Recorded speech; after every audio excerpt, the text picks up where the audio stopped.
আজকে তোমাদের ক্লাসের মাধ্যমে ফরওয়ার্ড রিভার্স ডিউয়াল স্টার্টারের কন্ট্রোল সার্কিট এবং পাওয়ার সার্কিট কানেকশনটা দেখাবো এবং এর সাহায্যে কীভাবে আমরা মোটরকে রান করাবো সেটাও তোমরা দেখতে পাবে। হ্যাঁ, এই জন্য আমাদের দেখো 3 ফেজের power supply, TPIC main switch, রেডিওলো ব্লু ফেজ এসছে এবং আমরা ভোল্টেজ মেজারমেন্ট করার জন্য মাল্টিমিটার রেখেছি। ভোল্টমিটার কানেক্ট করে নিই যেহেতু আরও কমপ্লেক্স হবে সার্কিটটা। আর এর জন্য ফরওয়ার্ড রিভার্স কন্ট্রোল সার্কিট তৈরি করার জন্য দুটো এলো যেটা নর্মালি ওপেন থাকে, একটা এনসি নিয়েছি, আর দুটো টাইমারকে আমরা কাজে লাগিয়েছি, আর দুটো হচ্ছে কন্ট্যাক্টার। এখানে দেখতে পাচ্ছ ফরওয়ার্ড কন্ট্যাক্টার, এটা কাজ করলে ফরওয়ার্ড ডাইরেকশনে ঘুরবে অর্থাৎ ক্লকওয়াইজ। আর এখানে দেখো রিভার্স কন্ট্যাক্টার, আর এখানে টাইমারের এনওএনসিকে আমরা কাজে লাগিয়েছি, সেটা আমরা তোমাদের খাতার ডায়াগ্রামের মাধ্যমে কন্ট্রোল সার্কিট এবং পাওয়ার সার্কিটটা দেখাবো। এবং এখানে দেখো এপাশ থেকে নাও, এখানে 3টে টার্মিনাল বিশিষ্ট একটা স্কুইরেল কেজ ইন্ডাকশান মোটর রয়েছে, যার 3টে টার্মিনাল দেখতে পাচ্ছ, রেডিওলো ব্লু কারেক্ট আছে, প্রত্যেকটাতে দেখো ইয়েলোটা কমন আছে। আর এখানে দেখো বাকি দুটো টার্মিনালে রেড এবং ব্লু এভাবে কানেক্ট করা রয়েছে, মানে কি এই দুটো ফেজের মধ্যে ইন্টারচেঞ্জ হবে রেড আর ব্লুর মধ্যে। এবং সেই ইন্টারচেঞ্জের জন্য দেখো এখানে যে মোটরের লাইনটা গেছে, প্রথমত এই যে ফরওয়ার্ড কন্ট্যাক্টার এখান থেকে 3 গাছা তার মোটরে গেছে, আবার রিভার্স কন্ট্যাক্টার থেকেও 3 গাছা তার মোটরে গেছে। আর ফরওয়ার্ড রিভার্সের সাপ্লাই লাইনটা আমাদের টিপিআইসি মেন সুইচের এই আউটগোয়িং থেকে এই যে তারটা দেখছো, এটা হচ্ছে ফরওয়ার্ড কন্ট্যাক্টরে গেছে। এবং এই পাওয়ারটাই আমরা এখান থেকে ফেজটাকে ইন্টারচেঞ্জ করে আমরা রিভার্স কন্ট্যাক্টরে নিয়েছি। অর্থাৎ দেখো এই কন্ট্যাক্টরে এই পাশে রেড, আর এই কন্ট্যাক্টরে দেখো এই পাশে রেড, অর্থাৎ এইখান থেকে এই যে ট্যাপিং করছে এখানে কিন্তু আমাদের ব্লু এবং রেড ফেজের মধ্যে ইন্টারচেঞ্জ হয়ে আছে। অর্থাৎ এখানে রেড আর ব্লু ফেজ যেদিকে আছে দেখো এই কন্ট্যাক্টর অপোজিট ডাইরেকশন আছে, এখানে ব্লু আছে এখানে রেড আছে। এইবার আমরা যখন এটাকে আর নর্মালি ক্লোজের সাহায্যে আমরা পুরো সার্কিটটাকে ক্লোজ করতে পারবো। এবং এখানে একটা ইন্টারলকিং সিস্টেম আছে, অর্থাৎ যদি আমরা মোটরটাকে ফরওয়ার্ড ডাইরেকশানে ঘোরাতে চাই তাহলে আমরা একটা যে এনোকে স্টার্ট প্রেস করলে ঘুরবে, এবং যতক্ষণ না আমরা এটা অফ করবো ততক্ষণ কিন্তু এই রিভার্স ডাইরেকশানে ঘোরানো যাবে না।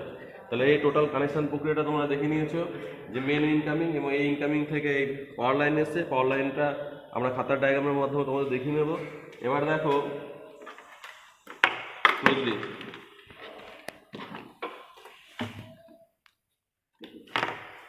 এখানে দেখো টিপিল পোলের মেন সুইচ 3টে ইনকামিং এসছে, 3টে আউটগোয়িং। আমরা মেন সুইচ তুলে নিলাম, তুলে নেওয়ার পরে দেখো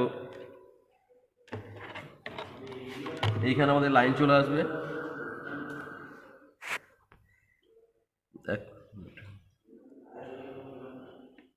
কেন এটা অন হলেও পাশে লাইনটা বাইপাস হবে, তাহলে রেডিওলোর মধ্যে ঠিক আছে, ভোল্টেজ ঠিক আছে। এই কন্ডিশনে দেখো আমরা এপাশে নেবে এই সুইচটাকে প্রেস করছি, মোটর রান করছে, এটাকে দিয়ে অফ করবো। দেখো ক্লকওয়াইজ ডাইরেকশানে ঘুরছে, অর্থাৎ ফরওয়ার্ড ডাইরেকশান। এবার দেখো এপাশে ঘুরছে,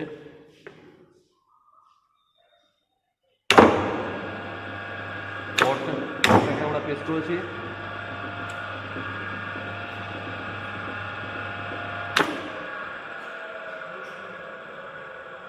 অফ করলাম। তাহলে আমাদের কন্ট্যাক্টরের সাহায্যে এবং কন্ট্রোল সার্কিট এবং এই পাওয়ার সার্কিটটাকে সাপ্লাই লাইনটাকে এমনভাবে অপারেট করেছি আমরা এখানে যে একবার মোটরটা দেখো ফরওয়ার্ড ডাইরেকশানে ঘুরছে এবং রিভার্স ডাইরেকশানে ঘুরছে।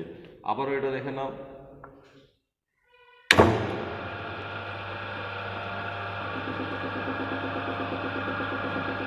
অফ করলাম।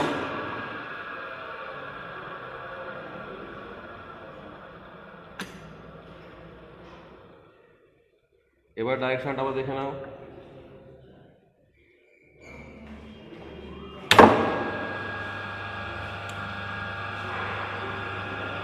এবারে ধরো কোনো কারণে ধরো এইটা প্রেস করে দিচ্ছি, এটাকে চালিয়ে অন করেছি, তারপরে এটা প্রেস করেছি, মোটর কিন্তু কোনো যাবে না, এমনি সার্কিট অফ হয়ে যাবে প্রেস করলে। এই আমরা স্টপ করে দিলাম। এবার খাতার ডায়াগ্রামের মাধ্যমে আমরা কানেকশান প্রক্রিয়াটা বুঝে নেব। এখন দেখো এই যে forward reverse dual starter connection, power circuit এবং কন্ট্রোল সার্কিট আমরা ওয়্যারিং করেছি, এবং তার জন্য একটা মোটরকে রান করাতে হবে। এখানে ইন্ডাকশান মোটর রয়েছে যা 3টে টার্মিনাল, এবং এইখানে দেখো আমরা মেন যে ব্যাপারটা বলছি, পাওয়ার লাইনটা বুঝে নেওয়া প্রথমে। এখানে রেড ইয়েলো ব্লু ফেজ এসছে এবং টিপিআইসি মেন সুইচ, এটা এখান থেকে রেড ইয়েলো ব্লু এই 3টে যে এসছে, এটা এই যে 3টে টার্মিনাল ইনকামিংয়ে, এটা হচ্ছে পাওয়ার লাইন। এখান থেকে দেখো মোটর টার্মিনালে গেছে রেড ইয়েলো ব্লু। তাহলে এইটা হচ্ছে এখানে একটা কন্ট্রাক্টর, এটা ফরওয়ার্ড কন্ট্রাক্টর। পাশাপাশি এপাশে দেখো একটা কন্ট্রাক্টর রয়েছে, এটা রিভার্স কন্ট্রাক্টর। এটা এইখান থেকে দেখো রেড ফেজটাকে ট্যাপিং করে ওপাশে দিয়েছি, ইয়েলো ফেজটাকে কমন রেখেছি, ব্লুটাকে দেখো ট্যাপিং করে পাশে দিয়েছি। অর্থাৎ এইখানে লক্ষ্য করো, এখানে রেড ফেজ আর ব্লু ফেজ, এখানে দেখো বাঁদিকে আছে রেড ফেজ, এখানে ব্লু ফেজ ডান দিকে আছে। আর এক্ষেত্রে দেখো ব্লু ফেজটা আবার বাঁদিকে চলে এসছে, রেড ফেজ ডান দিকে। অর্থাৎ রেড আর ব্লু ফেজের মধ্যে কিন্তু আমরা ইন্টারচেঞ্জ করছি। ইন্টারচেঞ্জ করে কি করছি দেখো, আমরা এবার এখান থেকে যখন এটা অন হবে, প্রথমত এই কন্ট্রাক্টর অন হলে রেড ইয়েলো ব্লু যেমন সিকোয়েন্সে আছে সেই অনুযায়ী মোটরটার ফরওয়ার্ড ডাইরেকশানে ঘুরবে। কিন্তু এটা যখন ছেড়ে যাবে, এটা এটা যখন অফ হবে, এটাকে যখন আমরা চালাবো, তখন কিন্তু দেখো এখানে ফের যেহেতু ইন্টারচেঞ্জ হয়ে যাচ্ছে, তখন কিন্তু এই যে 3 গাছা তার দিয়ে কিন্তু মোটর সাপ্লাই পাবে, এই 3টা কিন্তু অফ থাকবে, তখন মোটর কিন্তু আমাদের রিভার্স ডাইরেকশানে ঘুরবে। এখন তার কন্ট্রোল সার্কিটটা কীভাবে আছে, কন্ট্রোল সার্কিটটা আমরা দুটো টাইমার ব্যবহার করেছি এই কারণে যে আমাদের এনওএনসিকে কাজে লাগানোর জন্য আমরা টাইমার ব্যবহার করেছি এখানে। অ্যাকচুয়ালি টাইমার না ব্যবহার করেও কন্ট্রাক্টরের মধ্যে যদি আমাদের এনওএনসির ফেসিলিটি থাকে, তাহলে কিন্তু আমরা শুধু কন্ট্রাক্টর দিয়েই কিন্তু আমরা রিভার্সড ফরওয়ার্ড ডিউয়েল স্টার্টার বানাতে পারি। এখন দেখো আমরা এখানে এখানে কন্ট্রোল সার্কিটকে কাজে লাগানোর জন্য আমরা দুটো ফেজকে কাজে লাগিয়েছি। একটা হচ্ছে এই ব্লু ফেজ, এখানে দাগ দিলাম দেখো, আর একটা হচ্ছে এই ইয়েলো ফেজটাকে, এই দুটো সার্কিটকে। ইয়েলো ফেজটা দেখো, আমরা জানি যে টাইমারে এটা হচ্ছে ম্যাগনেটিক টাইমার, তার একটা কয়েল আছে, যে টি মানে এই যে টি মানে এটা একটা কয়েল, এই একটা কয়েল, এবং এখানে কন্ট্রাক্টরের এখানে এই যে ফরওয়ার্ডের এইটা কয়েল দেখানো আছে, আর এটাকে রিভার্সে কয়েল দেখানো আছে। প্রত্যেকটা কয়েলে দেখো ইয়েলোটাকে কিন্তু আমরা প্রোভাইড করেছি এবং ওয়াই বলে মেনশন করেছি। প্রত্যেকটা কয়েলে দেখো নিচের টার্মিনালে ওয়াই লেখা রয়েছে, এখানে ওয়াই লেখা রয়েছে, ইয়েলোটা প্রোভাইড করেছি। আর আমরা সবুজ যেটা ব্লু ফেজটাকে আমরা সবুজ দিয়ে ওয়্যারিং করেছি। এখানে ব্লু ফেজের ওপরে প্রথমে এনসি, অর্থাৎ টোটাল সার্কিটটাকে কমপ্লিট করার মানে আমরাকে অফ করার জন্য এই এনসিটাকে যদি আমরা প্রেস করি, তাহলে কিন্তু সার্কিট কাট হয়ে যাবে, অর্থাৎ কোনো কন্ট্রাক্টরই কিন্তু আর কাজ হবে না, কোনো টাইমারও কাজ হবে না। এবং এই এনসির পরে থেকে দেখো এখানে এনও বসানো রয়েছে, এনও থেকে প্রথম টাইমারের দেখো এনও থেকে কাজে লাগিয়ে আমরা এই যে ফরওয়ার্ড কন্ট্রাক্টরকে অন অফ করবো এবং সেকেন্ড দেখো এখান থেকে গিয়ে ট্যাপিং করে আমরা এখানে আর একটা এনও বসিয়েছি। এই এনওটাকে প্রেস করলে কিন্তু এই কন্ট্রাক্টরটা অন হবে, এই এনওটাকে প্রেস করলে এই কন্ট্রাক্টরটা অন হবে। আর যদি আমরা এটাকে প্রেস করবো, এটাকে প্রেস করলে এটা অন হবে, তখন মোটর ফরওয়ার্ড ডাইরেকশানে ঘুরবে। আবার যখন আমরা এটাকে অফ করব, অর্থাৎ এনসি প্রেস করব, দেখো লাইনটা কাট হয়ে যাবে, তখন কিন্তু এটা অফ হয়ে যাবে, অর্থাৎ ঘোরা বন্ধ করে দেবে। এবার সেকেন্ড আমরা এই এনোটাকে যখন প্রেস করব, তখন রিভার্স ডাইরেকশানে ঘুরবে, অর্থাৎ এই কন্ট্রাক্টরটা অফ থাকবে, এটা তখন লাইনটা চালু হবে। এই টোটাল কন্ট্রোল সার্কিটটা এখানে দেখো এনসি রয়েছে, এই শুধু এই ব্ল্যাক কালির ব্যাপারটা এবার বুঝে নাও তোমরা। এখানে আমাদের যে টাইমার দুটো ব্যবহার করেছি, টাইমারের একটা এনসি থাকে, একটা এনও থাকে। তো টাইমারটাকে আমরা ফার্স্ট করে রেখেছি। এখানে দেখো এনসি, অর্থাৎ প্রথম টাইমারের এনসি থেকে আমরা ইয়েলো ফেজটাকে, প্রথম টাইমারের এনসি হয়ে ইয়েলো ফেজটাকে আমরা সেকেন্ড কন্ট্রাক্টরকে দিয়েছি। দেখো এখানে এই যে ব্ল্যাক কালিটা ইয়েলো ফেজ অ্যাকচুয়ালি, এখানে দেখো আমরা এই সেকেন্ড যে কন্ট্রাক্টর আছে, এই যে কন্ট্রাক্টর তাতে দিয়েছি।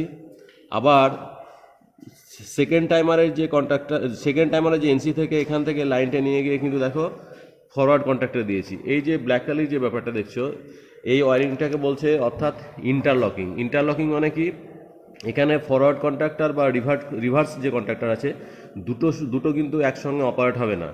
অর্থাৎ যদি ফরওয়ার্ড কন্ট্রাক্টর অপারেট হয়, তাহলে রিভার্স কন্ট্রাক্টর লাইন পাবে না, অর্থাৎ রিভার্স কন্ট্যাক্টর যদি আবার অপারেট হয় তাহলে ফরওয়ার্ড কন্ট্যাক্টর লাইন পাবে না। এই যে দুটোর মধ্যে যে একটা কন্ডিশন, সেটাকে আমরা ইন্টারলকিং বলেছি। এটা আমরা স্টার্টারের ক্ষেত্রে এই ইন্টারলকিং থাকে। দেখেছো স্টার থেকে ডেল্টা বা ডেল্টা থেকে স্টার একসঙ্গে ধরবে না। এইভাবে এই ইন্টারলকিং সিস্টেমটা আমরা বিভিন্ন অ্যাপ্লিকেশনে ব্যবহার করে থাকি। এখন এই কানেকশান প্রক্রিয়া এবং টোটাল যে কন্ট্রোল এবং পাওয়ার সার্কিটটা বোঝার জন্য তোমাদের এই ডায়াগ্রামটা কিন্তু স্টাডি করতে হবে। তোমাদের আবারও বলেছি, কন্ট্রোল সার্কিটটা আমরা দুটো ফেজকে কাজে লাগিয়ে করেছি। দুটো ফেজের মধ্যে হচ্ছে একটা ইয়েলো ফেজ, যেটা প্রত্যেকটা কয়েলে আমরা প্রোভাইড করে দিয়েছি, সেটা ওয়াই বলে লেখা রয়েছে। আর যেটা ব্লু ফেজের পরেই কিন্তু আমরা এনসি এনও এগুলো বসিয়ে কিন্তু সার্কিটটাকে কন্ট্রোল করছি। তোমাদের এটা হচ্ছে টাইমার। দুটো টাইমারকে আমরা কাজে লাগিয়েছি। টাইমারে দেখো এখানে এনসি বলে লেখা রয়েছে, এনসি। আর ওপাশে দেখো এনও বলে লেখা রয়েছে। এপাশে দেখো ঘুরিয়ে দিচ্ছি, দেখো এনও বলে লেখা রয়েছে। অর্থাৎ এই দুটো টার্মিনাল হচ্ছে এনও, আর এই দুটো টার্মিনাল হচ্ছে এনসি। যেটা হলুদ তার দিয়েছি সেটা এনসি আছে, আর যেটা সবুজ তার দিয়ে ওয়ারিং করেছি সেক্ষেত্রে এনও আছে। এইটা তোমাদের দেখিয়ে দেওয়ার উদ্দেশ্য হচ্ছে আমি যে ডায়াগ্রাম অনুযায়ী কন্ট্রোল সার্কিট বা পাওয়ার সার্কিটটা ওয়ারিং করেছি, সেটা তোমরা স্টাডি করে ভালোভাবে বুঝে নেবে।